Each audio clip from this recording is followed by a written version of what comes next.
Let's start recording. Say that again, darling. It's so lovely to be with you both. Two of my favourite human beings on the planet. Honestly, I love you both dearly with all my heart. But Jojo, I feel especially connected to you right now because I have been following, I'd like to say, the dream that turned into a nightmare, which is basically turned into like, it's got to be a whole series of films now. Your Glastonbury adventure stroke misadventure. Honestly, it's just like unbelievable. It's like The Hangover.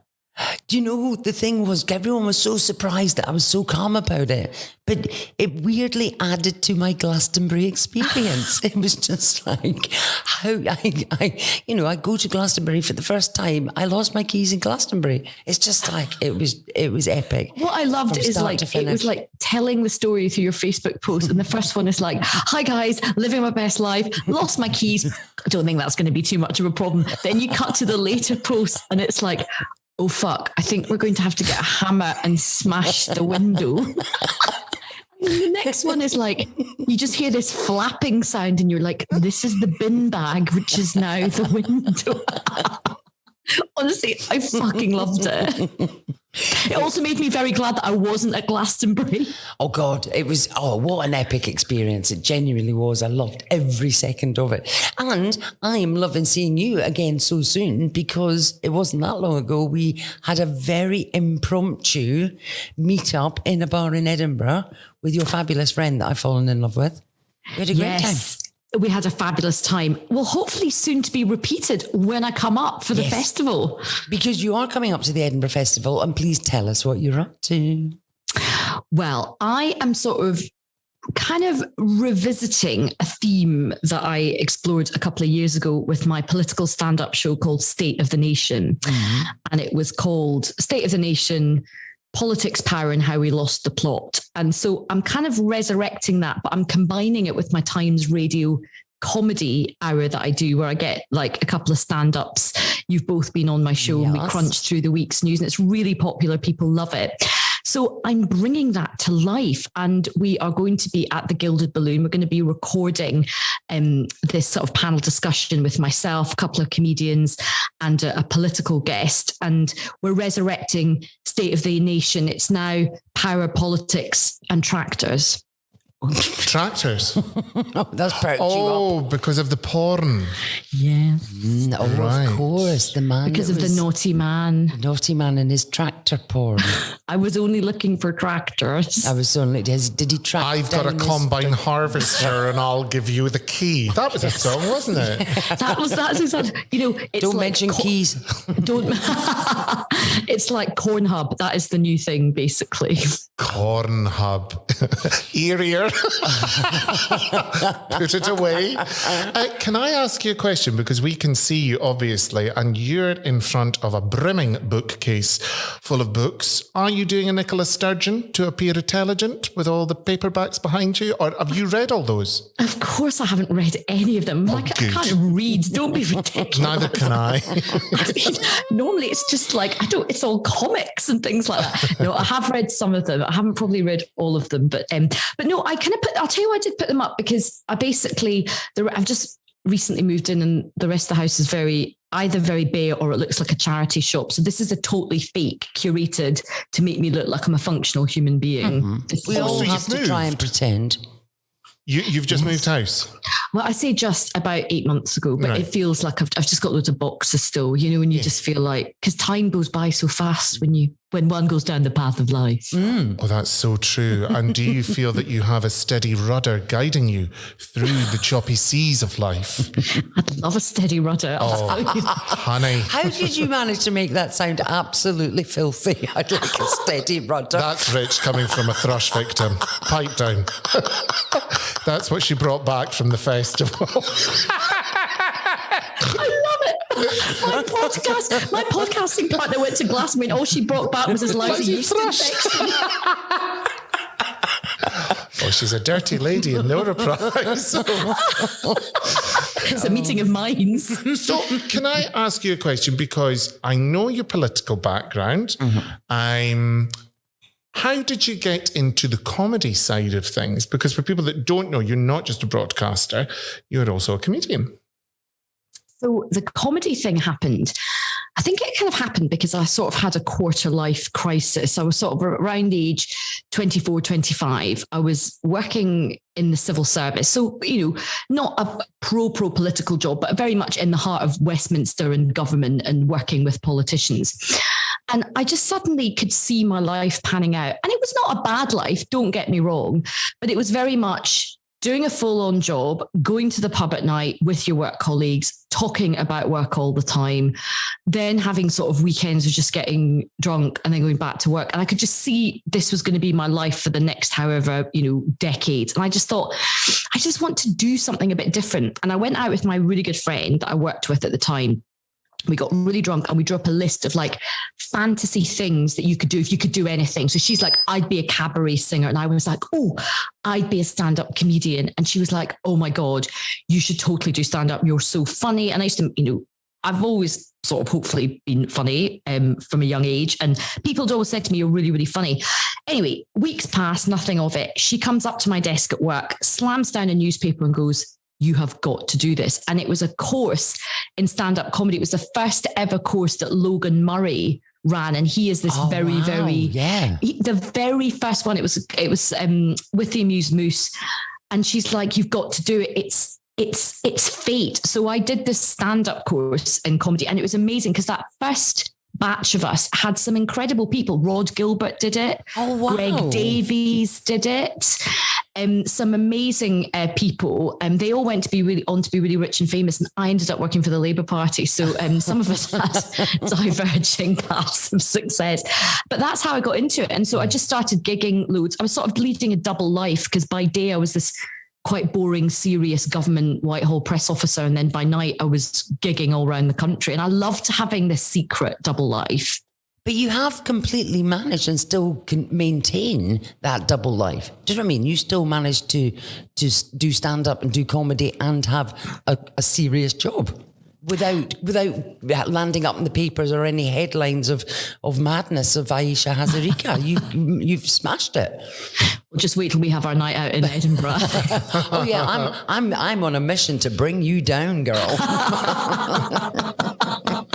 I could just see it, the three of us on the front of the Star. It would be the Star. It would be the Star. We wouldn't even get the sun. That's why I want it to be the Star, actually.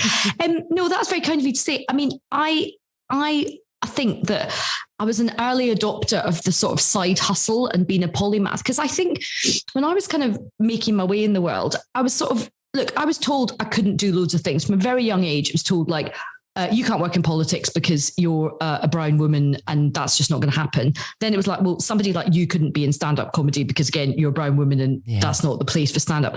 So I think I've just always had this attitude, which is I'll just try different things and I'll see how far I go with them and I'll give it a go. And some of it is just always going to be a bit of a side hustle and a hobby. Some of it will kind of move on. And I think what's nice is now I've reached a point in my advancing year where all of the things have collided, but in quite a happy way. So, my radio show, for example, that is a perfect combination of I get to geek out on my politics and be a total political geek, but then I get to get my really funny comedy friends on and, have a laugh about the news as well. So it's quite nice that all those things have collided And feed off each other in a way that creates really good content. It's brilliant. I love it. Thanks. No, but I enjoyed it. I mean, I was a bit hesitant just because I thought, Times Radio, this is quite stuffy. I thought it was all intellectuals, but no, everyone was talking as much pish as I was. So I was very comfortable, including the host. but you mentioned... Don't worry, I like bring the intellectualism down. I sort of bring the class down at Times Radio. No, it was funny because I did say that to Ayesha and I said, I feel as though I'm a bit out my depth. She went, don't worry, darling, it's the comedy panel. I thought, side eye. You mentioned politics. Is Labour ready for a female leader? Oh my God. I would love to say with great confidence to you both, yes, absolutely. But I think the Labour Party has got a really deep structural problem with female leaders. Now, the Labour Party loves women. Do not get me wrong. Sometimes a bit too much from some of the male politicians. I think there's a lot of respect for the feminist movement. There's a lot of, but I think the trade union movement, it is changing. I think classic Labour politics is actually quite old-fashioned. I think they see power as being, it's got to be a sort of white bloke, but also it does seem to always have to be a white bloke from London. That is the other thing, which it has to. It's exactly what you said, because I don't want to like typecast anyone. Do you think a trade union would take a woman from the north seriously? Well, I think yes, because I think the trade union movement is slowly beginning to change, and there's some really good female trade unionists who are rising to the top. I mean, the leading brilliant woman at the moment is Frances O'Grady, who is the leader of the Trade Union Congress. They're sort of like the trade association for all the different trade unions. And she is a really impressive woman who does command a lot of authority. Two of Britain's biggest trade unions, Unison and Unite, are run by women now. So I think things are changing slowly, but the Labour Party has got to get with the programme on this. I mean, it is ridiculous that the Conservatives have had not just one, but two female leaders and two female prime ministers. And we can't seem to get our head around. We give it the big one about equality and all that stuff, but we can't seem to get it into our heads to vote for a woman. Yeah. And there was, I mean, I haven't actually kept up, but Jess Phillips seemed to be a forerunner for quite a while in terms of being a strong woman and leadership qualities, but then seems to have disappeared off the face of the planet. Yeah, Jess is great. I'm a big fan of Jess. She's a good friend of mine, and she's brilliant. Look, there's lots of great female talent in the Labour Party. Lisa Nandy is brilliant. Angela Rayner, I'm just speaking to you after Prime Minister's questions, and Angela Rayner was brilliant today. She's got a huge amount of like fearlessness, and she's got like spark about her. Lisa Nandy is very good. Rachel Reeves is very good. Yvette Cooper is very good. Bridget Phillips, and there's a whole range of really good. The Labour Party is not short of female talent, but there's always, like, when it comes to a moment of leadership, there's always I know she's really good, but we got to get past that.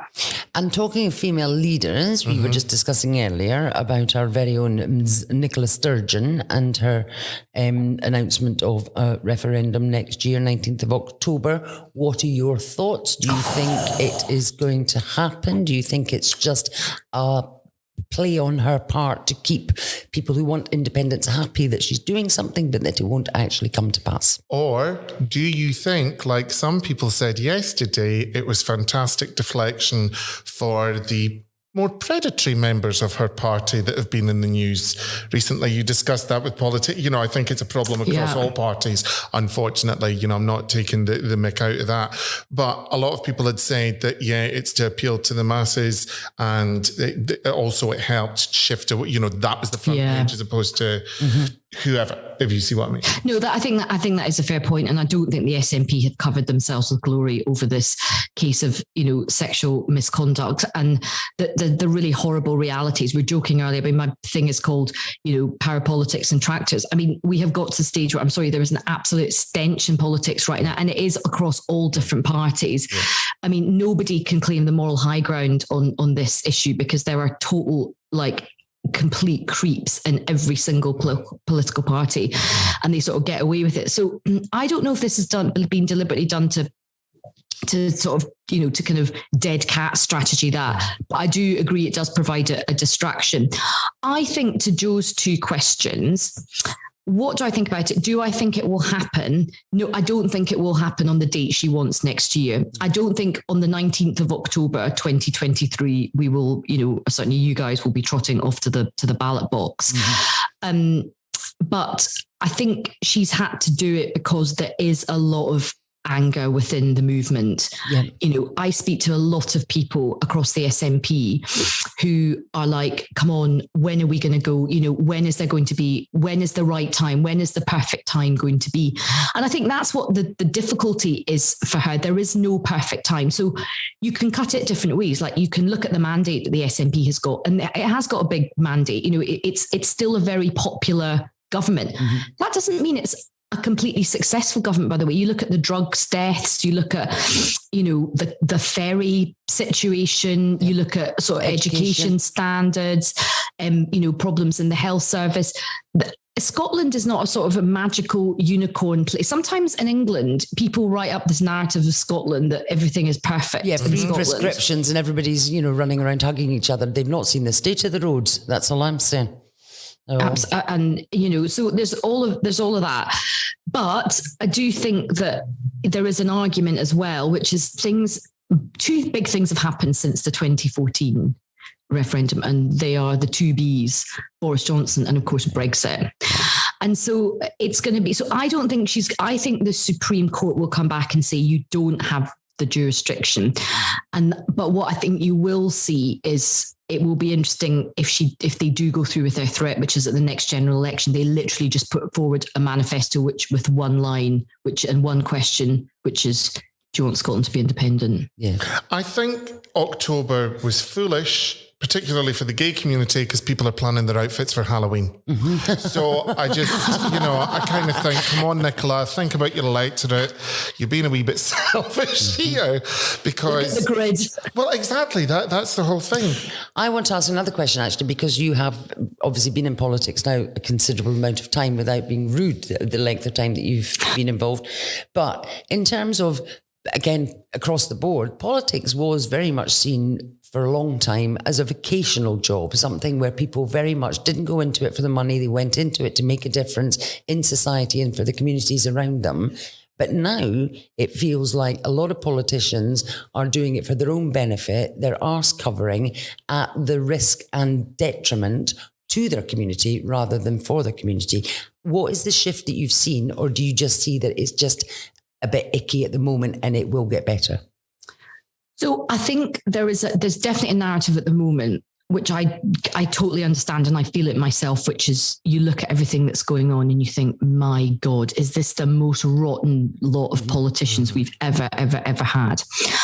But I think it's quite easy to fall into that trap. And then you do have these terrible stories where, let's say, an MP gets murdered, like Joe Cox or David Amos, or a very nice Conservative MP died sadly recently, James Brokenshire.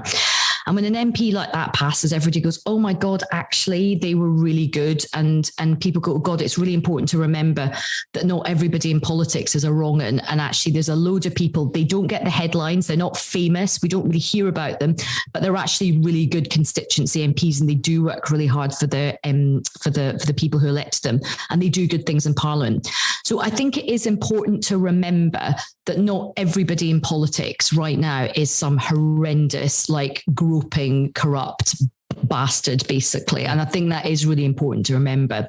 But I think the problem we have at the moment, particularly in Westminster, particularly with this government, is that the quality of political leadership is so poor. And we do have a leadership right now, looking at the cabinet, looking at Boris Johnson, you look at all the kind of crimes and misdemeanors and nobody in a senior position of leadership seems to ever take responsibility. So I think that is throwing really bad shade on everybody else. I think it's a bit lazy to say all politicians are, in it for themselves and they're all bad people. I don't think that's true. No. But certainly there's quite a few people at the top of politics right now who I think are really, really bad for politics and really bad for democracy. And how far spread do you think that is? Because again, it brings in a different and more of a global point of view. We get the whole cash for questions and things, but from a bigger picture point of view, how much influence do things like big tech, big pharma have on our domestic politics in terms of getting into it? I think that's a great question. I think particularly big tech has got a huge reach, even beyond politics. I'd say it's even beyond politics. It's like shaping society. Yeah. And I remember from my time as a special advisor and political advisor, you'd get all these lobbyists from the tech companies coming in to see you. And they were like stormtroopers. They'd come in, they'd have jetted in from California and they'd have all these very well paid, very shiny, glossy, glamorous lobbyists in London. They troop in to see you. They were all fresh from Silicon Valley. And do you know what? watching your minister or like some shabby politician in their 60s who doesn't know how to like work their own phone or send an email. And then they're having a discussion with Google over regulation. I mean, it's just, it's such an unmatched discussion to have because the big tech giants can just run rings round. I remember somebody telling me the story about MPs had called in a tech company to do a presentation and nobody in the room could get like the Wi-Fi connection. And it's like, these guys don't stand a chance against these tech companies. So I think that is that is a really big question. And nobody knows how to tame these tech companies. Mm-hmm. I think going back to what you were saying about politicians behaving inappropriately, I think some people that I speak to on the street, because I'm often on the street working, parking, unpaid voluntary work, counselling, making a loss. I'm in a deficit, a bum deficit. What was I going to say? But I think a lot of people look like, who was the conservative woman that basically said, if you want a better life, could you not go to sleep, do all these other jobs and whatever? And a lot of people are looking at people that can keep their hands to themselves, but they're just in it for the expenses. You see these expenses claims and you just think that the caliber of people, there does seem to be a lot of people. Look, I was thinking about being a politician. Could you imagine the BNP, the Bunty National Party? I mean, landslide. If you like nonsense, let me give you a feast. But genuinely, I think a lot of people think these people make, and the jobs on the side and all that kind of stuff, there is money to be made. I think it's more, again, I probably just do a distinction. I think some people have absolutely taken the piss out of the expenses system before the expenses scandal. I think it has been tightened up quite a lot. And people do need some money to run their offices because they are running quite, and if you look at a good MP, my goodness, the casework that they have, particularly right now with people struggling economically, their caseload is absolutely off the scale at the moment. And it was really bad through COVID. So I think the expenses are one thing. And I think you do have to have MPs you've got to let them have staff. You've got to let them have an office, right? I think that's fine. But where you are right, Bruce, is these second jobs. And there's a lot of people, particularly on one party, creaming it in, raking it in. I mean, there are some people for whom being an MP is probably a lost leader, but that is the gig that gets them all the other juicy, lucrative gigs. That is exactly like the dine-in from Marks and Spencer's. That's a lost leader, but it gets you in the shop. And they don't do the wine anymore, so don't buy it. But then this is the thing, even in Simply Food, you can buy pants. Are the pants? they're phyllo pastry pants. A mille-feuille gusset. Bit moist. Well, a bit of egg wash. Soggy bottom. Pardon. So, Celebrity Bake Off, shall we? Are you doing the whole run of the festival, or are you doing it? I'm just doing a wee soups on. I'm just doing a week. So I'm doing the 8th to the 14th at the Gilded Balloon from 2 till 3 o'clock. So I'm hoping the rest of the time I'm going to be hanging out with you guys. Nice. Yes. I'll just be blatant. Are you looking for guests? I absolutely am looking for guests. So we'll definitely be having a chat. I'm in, because then the thing is, after if your show's done at 4, we get on the gin by past. I mean, I could be home by 8 and asleep. That'll be that is so my vibe at the moment. I've reached that point of life. I'm like, can we do early drinking so I can be in bed? Oh, there's something to be said for day drinking. 100%. Well, we like it. We love a day drink, don't we? Absolutely. Start early, get it over with. But I also like an all night drinking as well. I'm not fussy. No, you're not fussy, and you're Jojo, you like a lost weekend. I do. I like losing days of the week. Do you? And finding them in unexpected and places. Collecting bugs and diseases. You are painting me as a Harriet. A harlot. A Harridan. A Harridan. Harridan, harlot, or Harriet. A pox-ridden harlot. Oh, shut your face. She's so jealous. rude, honestly. He's just jealous. Oh, believe me, I'm not. I can see her. The clothes do nothing for me. I'm not your type. No, you're not. You're not for everyone. So I've At been least he's not told. giving you beauty advice. When I first met Bruce, we did a hilarious thing where he was giving the First Minister advice. You were like, I think you just need a wee bit of serum. Well, the thing that I have said this consistently about Nicola, and I like Nicola, she earns all that money and yet her shoes remain a half size too big. She's always clattering about.